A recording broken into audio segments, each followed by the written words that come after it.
If you're ready to move from a doer to a leader and learn the business owner's identity shift, watch this video. I'm going to make it as easy as possible for you to do that. So when we first start our businesses out, we're doing everything because we come up with this idea. We usually have a skill to do it. We come up with an idea or concept. We start putting it out there, put it down on paper, computer. We share it with other people. We get all excited and we start our business, right? And number one, congratulations if that's you. Because how awesome is it that we can go from an idea and a concept to putting some action steps in place, and then it starts to happen, right? Don't forget the magic of that as you start growing your business, because it's easy to forget it when you start doing too much. Now, to the topic of today, when we first start out, we're doers and leaders. We're making a bunch of decisions, but we're the people usually doing most, if not all, the work. When we start growing, we start realizing that in order for us to make more money, to serve more people, or to do it better, because we know we can and have to start incorporating team. And once you start getting team in place, team can be new programs, it can be other people, it can be virtual, it can be part-time, full-time. Anything that isn't done by us is part of our team. And in order to do that, we have to lead it. We can't be the doer or the person that starts jumping in the middle when there's a little problem or everything goes wrong. So the first thing you need to do is understand, I need to transition. I need to make a shift from being the person that does it all, the way that I do it, to being able to hand it off to somebody else, whether it's a virtual team or an employee, and allowing them to do it. So the first step you need to do is get your processes and get the procedures that you do, your SOPs, standard operating procedures, get them on a video, ideally. Show yourself doing it, slow yourself down enough to explain every single thing that you're doing. So on this page, you see this information here, you fill this out this way, and then you show them how to do it. And then when you're done with this page, the little button on the right that says next, click that one time. Do it that way, and you will have a process that somebody can follow without you being over their shoulder or having to show them how to do it. That's one of the most important steps for you to transition from a doer to a leader.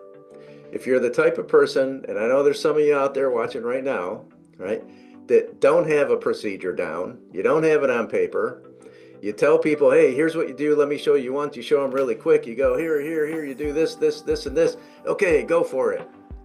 And then 10 minutes later, you're like, oh, I wonder how they're doing, and you come and look over their shoulder, and then you start jumping in.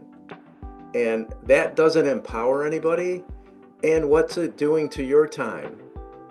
Right? You start thinking, man, I'm paying this person for this and I'm having to do all of this. And it's really this person, which is us, that's the problem. So the first thing is, don't become the problem, become the leader. And what you do is put these procedures down on video. If you can't, or you just don't want to, it's okay. It's been done manual form for generations and it works. Manual form is just step-by-step procedures and processes on exactly how you do things, and you're allowed to do it the way that you do it to start. Just be open when you hire someone that after they've done it a few times, not before, after they've done it a few times, to allow them to give you a few suggestions. You're going to find that as you give them autonomy, which is the power to do it on their own, they're going to find better routes or better ways to do it, because that's all they're focused on, where we were focused on 10 different things when we run our business by ourselves. So they'll usually do it better. So the other thing is, get it out of your head, put it into standard operating procedures, preferably on video. If not, document it in text so that you can hand the manual over, or tell them, split screen it. Here's the process and steps. Here's this other screen for that. Follow these steps. Make it easy for them to be able to do it on their own. The second thing is, you have to go from your head, being a doer, and putting all the information out of your head onto that SOP. The next thing about your head is you have to go from having to feel like you have to be a part of everything to handing it off. And what will happen is this transition happens. You delegate it out and it gets done. And it's like one of the most empowering, addicting things you can do, because when it works, here's what will happen is you get really excited about it and you start looking for other things that you can hand off and delegate. That's the power of it. Now, what you have to do with your time is you have to make sure that the time that you get freed up, you are putting into productivity that generates more income and revenue. This person has to justify their expense, or it's just an expense. When you get an ROI, a return on that investment, by you being able to do more marketing, more selling, or processes in place to do more marketing, outward marketing, then that brings in a return. That justifies that person's expense. If you're not putting things in place that will pay for that person's expense in the beginning and make it a return on investment, you won't do it for very long. You can't sustain losing money for very long before it's not a good idea. And that's why a lot of business owners fail to keep or hire good help in the beginning. Before I get to that reason, make sure that you like this video, subscribe to my channel. I'll bring out more topics. Share with me anything down below, like what you'd like to learn or know. And if you're ready, I'll put my calendar link at the bottom. Schedule a pricing audit or schedule a business audit, and in 30 minutes or less, you'll find the gaps and you'll know at least one step you can take, even if you decide to say, hey, that was good, Jacob, and that's the only thing I'll ever do with you. So back to the video. Once we start handing off and delegating, the next transition is to be a leader, not a doer. And that transition means you have to allow your people to do the work on their own without you looking over their shoulder. The easiest way to do it, like I shared, is put it in a step-by-step process and procedure, the exact way you do it now. Tell them in the beginning, for the first month, you have to do it this way. If you notice anything you can do better or make adjustments, note them. When we have meetings, we'll discuss them. But for now, I need you to follow my steps and not suggest anything new for the first month. I recommend that because sometimes you'll get people and the first day or even before they've started something, they go, hey, have you ever thought about doing this? And it's like, I didn't hire you to change the way I do my business. I hired you to do my business, this function, the way I do it.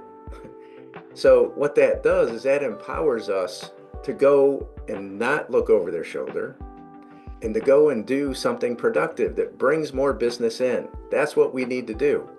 Or we need to have the time available so that we can interview and hire whatever it is that we need, whether it's a person, a program, or a combination of that, to bring more leads in, to bring more sales in. Because bottom line, if we're not marketing and we're not having discussions or conversations about the business, we're not in business very long. So you always have to be, as a leader, focused on the marketing and how many conversations are happening, because without conversations, it's not marketing that's making an impact, and our business will not grow, and we can't sustain it without any growth. So the next thing you need to do is how to manage your team. Managing your team is really important, and it's really the make or break deal on whether you feel you made a good decision or not. So when you're looking to hire somebody, the first place we usually look is what can we afford? And it's usually not much. At least that's what we think or believe. But here's the difference. When you price things properly, you factor in that person's expense. If you don't, you're not pricing properly.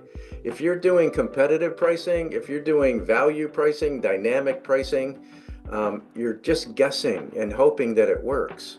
When you do a formulaic pricing, you're taking everything into account and you're making sure that that gets paid for, everything, you get paid, and there's a percentage of profit left at the end. My recommendation is start at 20% and build up from there. When you have a formula to do it, you can start paying for an up-level person, not the person you thought you can afford, the person you really need. You can start doing that right away. It doesn't take a year, it doesn't take this, it doesn't, whatever stories you hear, they're not true if you use a formula and you have a marketing strategy that works, that brings in conversations, and you can close at least 20 to 25%. You will have a successful business. You just have to have enough conversations to bring in that right amount of people that you need to work with. And when you know what to charge and you know how many people you need to work with, it's easy to plan a strategy to make that happen. And then what you do when you up level a hire, you have your standard operating procedure in place. They follow it.